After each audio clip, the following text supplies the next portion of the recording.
a tough thing. It's a tough thing, I can imagine. Okay. What's like the best advice Lamar gave you? Like, what's something you learned from Lamar in the house? So Lamar told me something that was true. He knew about Todrick from the very beginning. I just wish I would have listened. I didn't listen, so I wish I would have listened. I mean, that's the thing. Like, everyone out there is saying Lamar's clueless in playing the game. He's one of the first people that said, wait a second, this doesn't seem right. Oh yeah, he knew about Todrick right away, and I should have listened. But hindsight is 2020. But I knew that I'm glad I was out of the house when I got out, because I don't think I could have handled another day with that dude. I don't think I could have. It was getting to the point to where I had to get out of there. And then when I found out the stuff that Misha was doing, I was very happy to leave. I just wanted to get out of there. Really? Yeah.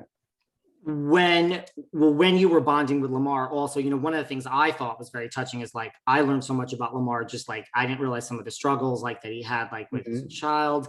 And, just to see him like profess his love, like for Khloe Kardashian, which we all kind of knew, but yeah. Did that Lamar, Go ahead, I'm sorry. Well, I was going to say, did you guys have like a lot of late night talks? Like, did he open up to you about that? Oh yeah, but thank God they weren't recorded. We kind of, knew ways to keep things from being recorded. Why do you think if it was recorded, it would become something that it shouldn't? Oh yeah, man. If you're kidding me, if you everything's recorded, so you say the wrong thing, they're still gonna put it out, especially on the live feeds. Totally. Was there a piece of advice you gave him, like relationship advice, like about Khloe, or? I don't know. I may not be that good at relationship too. I'm single right now, so I don't know. You guys can be each other's wingman. Yeah, exactly. Have you ever watched the Kardashians? Like, do you watch reality TV? Nah, I never watch. I don't watch very much reality TV. I would have said that, but that's what I thought. Like, when you were leaving and you said Todrick was the best game player, and then you get home and you watch all of this and you really kind of figure it out. I mean, listen, we've seen you crown the winner. We've seen everyone crown the winner, but you seem to really listen. Do you know that your eye rolls are now a meme? Like, you understand this has become a thing? That's what I heard. The eye rolls are like, somebody said, I did read someone said it's America's eye roll. When someone says some stuff, they're lying, they're going to use that meme as the eye roll meme. The best eye rolls like in Big Brother history. So it's like, everyone voted for Misha except one person. Yeah. So, I mean, but you really, like, what was it? Like, what kind of, what was the thing that kind of rubbed you the wrong way the most? He was bullshitting again. He's up there talking, and I'm like, oh my God, I'm like, come on, stop. Oh God, stop lying. Because he's lying after lie after lie. And, it's only a certain amount of lies that a person can listen to, you know what I mean? Before you start going, oh, I just want, if somebody, like if I was on the street, he's lying like that, I could just walk away and go somewhere else. But I was stuck there and had to listen to his lies, and it was just, I didn't feel like listening to it anymore.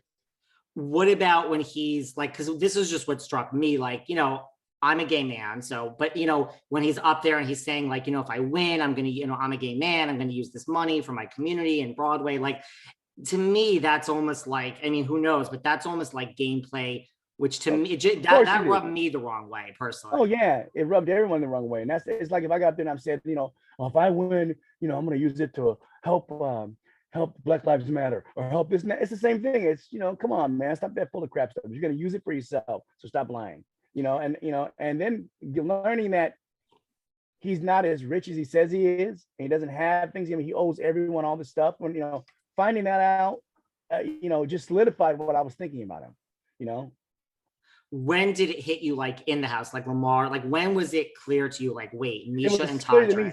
It was clear to me 7 days before I left the house. Wow. But I had no power to stop it because I had nobody on my side to stop it. I had Lamar and Cynthia, but I needed one of them to win something. Right. But I truly believe at the time, if Cynthia would have won that, she wouldn't have put Todrick up. I don't think so. You don't think so? Now, because she knows now everything, but before that, I don't think she would have. Wow. And is there anything, like when you look back, like when Todrick when you're giving your speech and saying, Todrick, you're the best game player, like, is there anything redeeming about your guys, like your time with Todrick, or is it just really like you watched all this and you're like, it's just? I watched all of it, and I know to him it's just a game, and he doesn't mind talking bad about people when they're gone. And I think that for me, I said that's wrong. Like, I don't want to win money or win a game and to be vicious to other people. That's not how I want to be. I enjoy playing the game, but for me, I rather play it the classy way, like I did. I would play the way that people that gets respect, not the way that you're just, you're out there, talking so bad about people, making people feel bad about themselves, And then when I found the stuff he said to Kirkpatrick about his son, and here I was believing that Kirkpatrick actually done something, but he hadn't. And that's the whole thing, finding out that all this was a lie. Like, how dare you talk about a guy's kid? That to me also was pretty bad. Yeah. What about like when he's up there and he's saying like, Todd, I've learned so much, from you, like as a straight Black man, like, that's he's so full of it. Yeah. He's trying to con to get the vote again, trying to con. And that's not going to work with me anymore because I already knew the truth. He's a great con man. And what I'm learning is he's a great con man in his life also. So that's the thing. He's a great con man in his life, And when you learn that, that's when you realize that stuff is not what you think it is. When somebody's that good of a con man, and and I really believe that Misha needs to find out who he really is. Maybe she won't be so quick to be trying to protect him and help him. She realizes who he really is. The dude is a con man. He's a great con man. He tells great stories because most of the stories aren't even real. What I mean? Most of them aren't real. They're bull crap. So, you can make it like he was trying to tell me one time about the Nielsen ratings in television. How are you going to tell me about Nielsen ratings television? And I'm listening to him and I just, ask him, and then I'm like, this dude really thinks that he knows more about Nielsen ratings. I'm like, wow, I'm shaking my head. The guy's only 35 years old, except that be your age, and stop trying to be like older or think you've done all this experience stuff. Right. Like what is his TV experience really? Yeah, exactly. When you say he's a con man in real life, what do you mean? Because there is a lot of stuff now coming out. A lot of people. He owes like a lot of he owes like a lot of wardrobe houses. So it all makes sense now. Costume house all makes sense why he was taking the wardrobes. He wanted all the wardrobes that we had. He wants that because he may not be able to get a lot of costumes because so he can use those. So I realize that now by watching that. I realize that all that was just another game. He's trying to get these instead of saying, hey, I need these wardrobes because hey, I can't rent a lot of them anymore, so I need these. I get that, but to sit there and make it like you have all this and you have all that, and you're sending roses and flowers to your neighbors all the time. It's like, come on, man. You know what I mean? Come on. And like those costumes that you guys wear for the summer, he wanted to take them and he took them. Yeah, he wanted to take them because I know why, because he can't rent a lot of those costume houses. Makes sense to me. Right, because he owes them money. Yeah.